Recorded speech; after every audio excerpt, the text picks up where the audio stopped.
Are you tired of having your e-learning character in the same outfit? If you're telling a multi-day story or scenario, it's really weird if your character is wearing the same color shirt in every outfit, the same pants, and you really want something different. So today I'm going to show you how you can mix and match outfits from other characters to create something that's entirely new. Let's jump right in and do it.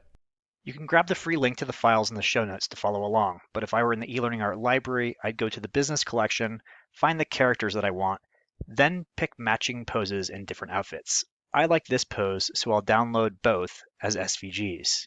So I have both images here in PowerPoint, and I'm going to do the swapping right now. And you'll see that I have the selection pane open, and I'll have a link to the show notes if you want to learn more about that. But it really helps me see the elements. This is going to be especially good for this tutorial. So this is the character. We're actually going to need duplicates of both. So I'm going to go ahead and duplicate these just so we have these are our original guides, and these are the ones that we're going to edit. So what I would do is I'm going to move her here, and one of the things that's going to make these really easy is they're built on the exact same rig. You'll see the clothing is going to match up for positions and everything because we've built them the same pose on the same rig and just changed some stuff. But let's go ahead and start removing the skirt. So I'm going to right click, group, ungroup, say yes. And we could even do that again if we wanted to, but I think this is going to be pretty good. No, I'm going to Control Z to undo. I'm going to ungroup things one more time so I can get into the levels that we need to get to. So I'm just going to remove by clicking delete once I've clicked into it. And so it looks like her skirt was really just two pieces.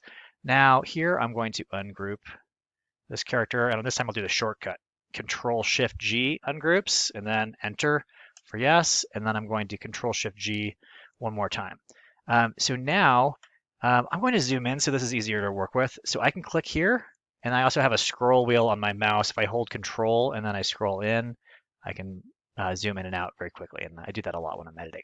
So here we go. So now I want to create a group that is the pants. So the pants are made up of 1, 2, 3, 4, looks like 5, and I think maybe at the kneecaps there's something there.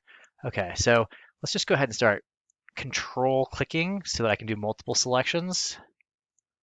And I'll select that, and then I think I need to get the kneecap, but that's going to be kind of hard, so I'm going to Control G, and then maybe I can find the kneecap. Let's try selecting that. There are those, and now I'll Control click this, and now I'm going to Control G, or I can right click. Oops, cancel, right click, group, and we'll group those. So now we have pants.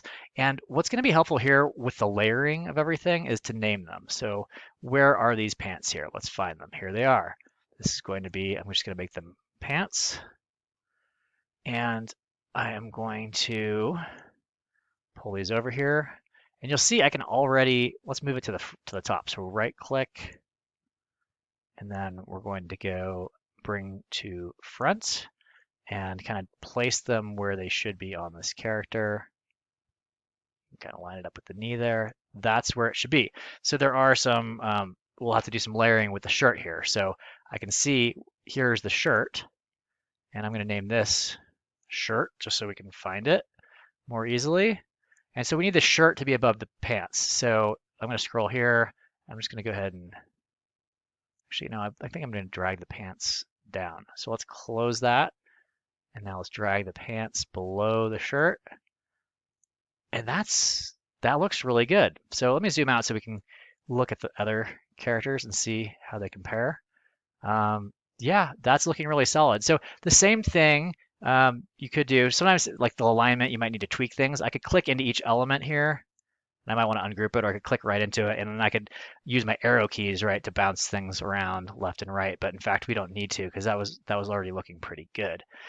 So that's great. If I wanted to grab something like this shirt, we totally could do it. You'll see. Let's bring it to the front. So bring to front, and we could drop it on there, and you'll see how it hangs down a little bit. Now I need to do some layering to get that in there. So that's where the selection pane comes in really handy. To save the image, I'll want to select it all, then group it, right click, save as picture, and I can save it either as an SVG or a PNG. To build your e-learning graphics skills, sign up for my free mini course and subscribe to my channel for more content like this.